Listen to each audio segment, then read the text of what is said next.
Assalamualaikum warahmatullahi wabarakatuh. Bismillahirrahmanirrahim. Perkenalkan, nama saya Siti Maria Ulfatul Afifah dengan NIM E21154010034. Di sini saya dari salah satu Universitas Muhammadiyah Tasikmalaya, prodi D3 Kebidanan tingkat 2B. Baik, di sini saya akan memenuhi salah satu tugas yang diberikan oleh dosen saya, yaitu mengenai pemeriksaan fisik BBL esensial 1 jam, pemberian vitamin KBBL, dan pemberian salep mata pada BBL. Nah, di sini ada yang disebut dengan perawatan neonatal esensial. Pelayanan neonatal esensial dimulai pada saat bayi lahir dan berlangsung sampai dengan setelah kelahiran. Perawatan neonatal esensial merupakan suatu pelayanan yang digunakan untuk menunjang kesehatan bayi baru lahir yang diberikan secara adekuat, meliputi pencegahan hipotermi, perawatan tali pusat, inisiasi menyusui dini atau IMD, dan ASI eksklusif, pencegahan infeksi, pemberian imunisasi, dan deteksi dini tanda bahaya dengan melakukan pemeriksaan fisik. Selanjutnya yaitu ada pengertian neonatus. Neonatus adalah bayi yang baru lahir 28 hari pertama kehidupan menurut Rudolf pada tahun 2015. Sedangkan menurut pendapat lain yaitu neonatus adalah usia bayi sejak lahir hingga akhir bulan pertama, yaitu menurut Koizer pada tahun 2011. Nah, ada lagi yang mengatakan bahwasanya neonatus adalah bulan pertama kelahiran. Neonatus normal memiliki berat badan yaitu 2.700 sampai 4.000 gram, panjang 48 sampai 53 cm, dan lingkar kepala 33 sampai 35 cm menurut Potter dan Perry pada tahun 2009. Nah, dari pengertian di atas dapat kita simpulkan bahwasanya neonatus adalah bayi yang baru lahir 28 hari pertama. Neonatus perlu menyesuaikan diri dari kehidupan intrauterin ke kehidupan ekstrauterin. Nah, yang selanjutnya ada 3 faktor yang mempengaruhi perubahan fungsi ini, yaitu 1.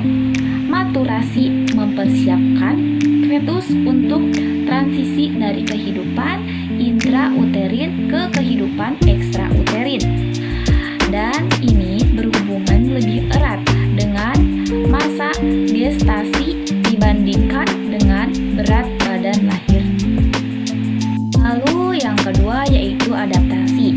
Adaptasi diperlukan oleh neonatus untuk dapat tetap hidup dalam lingkungan baru yang dibandingkan dengan lingkungan selama menjadi fetus kurang menyenangkan.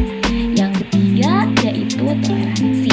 Toleransi yakni kemampuan tubuh bertahan terhadap kondisi-kondisi abnormal seperti hipoksia, hipoglikemia, dan perubahan pH yang dramatis, di mana fatal bagi orang dewasa tetapi tidak bagi bayi. Toleransi dan adaptasi berbanding terbalik bila dibandingkan dengan maturasi. Makin matur neonatus, makin banyak adaptasi tetapi makin kurang toleransinya. Nah, yang selanjutnya yaitu tanda-tanda neonatus normal. Tanda-tanda neonatus normal adalah preferensi color atau warna kulit, seluruh tubuh kemerahan, pulse atau denyut jantung lebih dari 100 kali per menit, grimace atau reaksi terhadap rangsangan, menangis atau batuk ataupun bersin, activity atau tonus otot, gerakan aktif, respiration atau usaha napas, bayi menangis dengan kuat, kehangatan tidak terlalu panas atau lebih dari 30 derajat Celcius atau terlalu dingin kurang dari 30 Warna kuning pada kulit tidak ada konjungtiva terjadi pada hari kedua sampai ketiga, tidak biru, pucat, memar. Pada saat diberi makan, hisapan kuat, tidak mengantuk berlebihan, tidak muntah, tidak juga terlihat tanda-tanda infeksi seperti tali pusat merah, bengkak, keluar cairan, berbau busuk, dan berdarah. Dapat berkemih selama 24 jam. Tinja lembek, sering hijau tua, tidak ada lendir atau darah pada tinja. Bayi tidak menggigil atau tangisan kuat dan tidak terdapat tanda lemas, mengantuk, lunglai, kejang-kejang, halus, tidak bisa tenang, menangis terus-menerus. Yang selanjutnya yaitu asuhan kebidanan neonatus. A.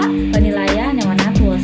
Pengkajian pertama pada seorang bayi dilakukan pada saat lahir dengan menggunakan nilai Apgar dan melalui pemeriksaan fisik singkat. Bidan atau penolong persalinan menetapkan nilai Apgar. Pengkajian usia gestasi dapat dilakukan 2 jam pertama setelah lahir. Pengkajian fisik yang lebih lengkap diselesaikan dalam 24 jam. Cara mengkaji nilai Apgar adalah sebagai berikut. Yang ke-1 yaitu observasi tampilan bayi. Misalnya, apakah seluruh tubuh bayi berwarna merah muda? Yang kedua yaitu apakah tubuhnya merah muda tetapi ekstremitasnya biru, atau seluruh tubuh bayi pucat atau biru hitam. Hitung frekuensi jantung dengan memalpasi umbilikus atau meraba bagian atas dada bayi di bagian apeks 2 jari. Hitung denyutan selama 6 detik, kemudian dikalikan 10. Tentukan apakah frekuensi jantung lebih dari 100. Yang ketiga yaitu respon bayi terhadap stimulus juga harus diperiksa, yaitu respon terhadap rasa haus atau sentuhan. Pada bayi yang sedang diresusitasi dapat berupa respon terhadap pengguna kateter oksigen ataupun penghisapan. Tentukan apakah bayi menangis sebagai respon terhadap stimulus, apakah bayi mencoba untuk menangis tetapi hanya dapat merintih, atau tidak ada respon sama sekali. Lalu yang keempat yaitu observasi tonus otot bayi dengan mengobservasi jumlah aktivitas dan tingkat fleksi ekstremitas. Adakah gerakan aktif yang menggunakan fleksi ekstremitas yang baik? Adakah fleksi ekstremitas atau apakah bayi lemas? Yang kelima yaitu observasi upaya bernapas yang dilakukan bayi. Apakah bayi dan kuat biasanya dilihat dari tangisan bayi. Apakah pernapasan bayi lambat dan tidak teratur atau tidak ada pernapasan sama sekali. Yang keempat yaitu ulangi pada menit kelima, skor harus naik bila nilai sebelumnya 8 atau kurang. Yang kelima, ulangi lagi pada menit ke-10. Dan yang keenam yaitu dokumentasikan hasilnya dan lakukan tindakan yang sesuai. Yang selanjutnya yaitu B. Membersihkan jalan napas. Bayi normal menangis spontan segera setelah lahir. Apabila bayi tidak langsung menangis, penolong segera membersihkan jalan napas dengan cara sebagai berikut. Yang ke-1, letakkan bayi pada posisi terlentang di tempat yang keras dan hangat. Yang kedua, gulung sepotong kain dan letakkan di bawah bahu sehingga leher bayi lebih lurus dan kepala tidak menekuk. Posisi kepala diatur lurus sedikit tengadah ke belakang. Yang ketiga, bersihkan hidung, rongga mulut, dan tenggorokan bayi dengan jari tangan yang dibungkus kasa steril. Yang keempat, tepuk kedua telapak kaki bayi sebanyak 2-3 kali atau gosok kulit bayi dengan kain kering dan kasar. Dengan rangsangan ini biasanya bayi segera menangis. Lalu yang selanjutnya yaitu C. Mempertahankan suhu tubuh bayi. Pada waktu baru lahir, bayi belum mau mengatur tetap suhu badannya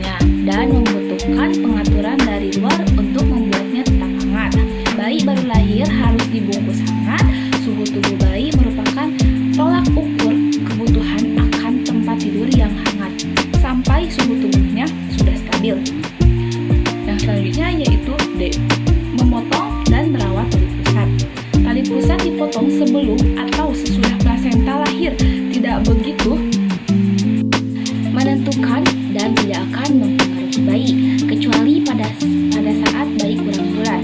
Apabila bayi lahir tidak menangis, maka tali pusat segera dipotong untuk memudahkan melakukan tindakan resusitasi pada bayi. Yang selanjutnya yaitu inisiasi menyusui dini atau yang disebut dengan IMD. Untuk mempererat ikatan batin antara ibu dan anak setelah dilahirkan, sebaiknya bayi langsung diletakkan di dada ibunya sebelum bayi itu dibersihkan. Sentuhan kulit dengan kulit mampu menghadirkan efek psikologis yang dalam antara ibu dan anak. IMD dilanjutkan dengan pemberian ASI eksklusif selama 6 bulan dan diteruskan hingga 2 tahun dengan pemberian makanan tambahan atau yang disebut dengan PMT. Selanjutnya yaitu F. Posisi menyusui dan metode menyedawakan bayi. Posisi menyusui bayi ada 3 macam, yaitu digendong, berbaring, dan football hold.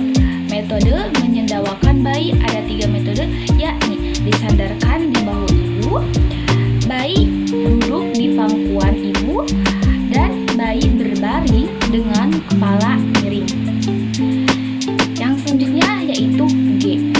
Pemberian salep antibiotik. Di beberapa negara perawatan mata bayi baru lahir secara hukum diharuskan untuk mencegah terjadinya oftalmia neonatorum. Di daerah di mana prevalensi gonorea tinggi, setiap bayi baru lahir perlu diberi salep mata sesudah 5 jam bayi lahir. Diberi salep mata sesudah 5 jam bayi lahir. Pemberian obat eritromisin 0,5% atau tetrasiklin 1% dianjurkan untuk pencegahan penyakit mata karena klamidia atau penyakit menular seksual. Yang selanjutnya yaitu H. Pemberian vitamin K. Kejadian pendarahan karena defisiensi vitamin K pada bayi lahir dilaporkan cukup tinggi, berkisar 0,25 sampai 0,% untuk mencegah terjadinya pendarahan terhadap sebuah neonatus fisiologis dan cukup bulan perlu vitamin K per oral 1 mg atau per hari selama 3 hari. Sedangkan bayi risiko tinggi diberi vitamin K parenteral dengan dosis 0,5 sampai 1 mg. Semua neonatus yang baru lahir harus diberi penyuntikan vitamin K1 atau yang disebut dengan pitomenadion 1 mg intramuskuler di paha bagian kiri. Yang selanjutnya yaitu I. Pemberian imunisasi bayi baru lahir. Imunisasi hepatitis B diberikan 1-2 jam di paha kanan setelah menyuntikkan vitamin K1 yang bertujuan untuk mencegah penularan hepatitis B melalui jalur ibu ke bayi yang dapat menimbulkan kerusakan hati, yaitu selanjutnya hepatitis B dan DPT diberikan pada umur 2 bulan, 3 bulan, dan 4 bulan. Dianjurkan BCG dan OPV diberikan pada saat bayi berumur 24 jam pada saat bayi pulang dari klinik atau pada usia 1 bulan. Selanjutnya OPV diberikan sebanyak 3 kali pada umur 2 bulan, 3 bulan, dan 4 bulan. Lalu pemantauan bayi baru lahir. Tujuan pemantauan bayi baru lahir adalah untuk mengetahui aktivitas bayi normal atau tidak dan identifikasikan masalah kesehatan bayi baru lahir yang memerlukan perhatian keluarga dan penolong persalinan serta tindak lanjut petugas kesehatan. 2 jam pertama sesudah lahir. Hal-hal yang dinilai waktu pemantauan bayi pada jam pertama sesudah lahir meliputi yaitu kemampuan menghisap kuat atau lemah, bayi tampak aktif atau lunglai, bayi kemerahan atau biru. Yang kedua yaitu sebelum penolong persalinan meninggalkan ibu dan bayinya, penolong persalinan persalinan melakukan pemeriksaan dan penilaian terhadap ada tidaknya masalah kesehatan yang memerlukan tindak lanjut seperti bayi kecil untuk masa kehamilan atau bayi kurang bulan, gangguan pernapasan, hipotermia, infeksi, dan cacat bawaan dan trauma lahir.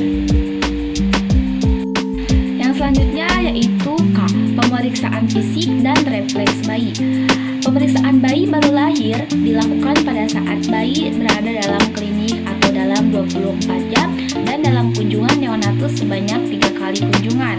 Yang selanjutnya yaitu memandikan. Mandi merupakan kesempatan untuk membersihkan seluruh tubuh bayi, mengobservasi keadaan, memberi rasa nyaman, dan mensosialisasikan orang tua, anak, keluarga saat merawat bayi. Petugas harus mampu mengenakan sarung sampai kegiatan memandikan bayi yang pertama selesai dalam waktu 4 hari. pH permukaan kulit bayi baru lahir menurun ke angka bakteriostatik pH kurang dari 5. Akibatnya hanya air hangat yang digunakan mandi. Sabun alkali, minyak, bedak, dan lotion tidak dipakai karena akan mengubah keasaman dan membuat kulit mudah ditempat bakteri. 1. Tunggu minimal 6 jam setelah lahir untuk memandikan bayi, lebih lama jika bayi mengalami asfiksia atau hipotermia. Yang kedua, sebelum memandikan bayi, pastikan suhu tubuh bayi stabil, suhu aksila 36,5 sampai 37,5 derajat Celcius.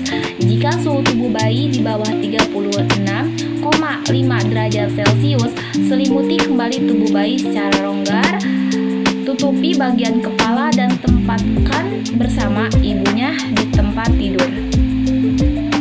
Bersama ibunya di tempat tidur atau lakukan kontak kulit ibu pada bayi dan diselimuti keduanya. Tanda memandikan bayi hingga suhu tubuh bayi tetap stabil dalam waktu paling sedikit 1 jam. Yang terakhir yaitu 3. Tunda untuk memandikan bayi yang sedang mengalami masalah pernapasan. Mungkin penjelasan dari saya dicukupkan sekian.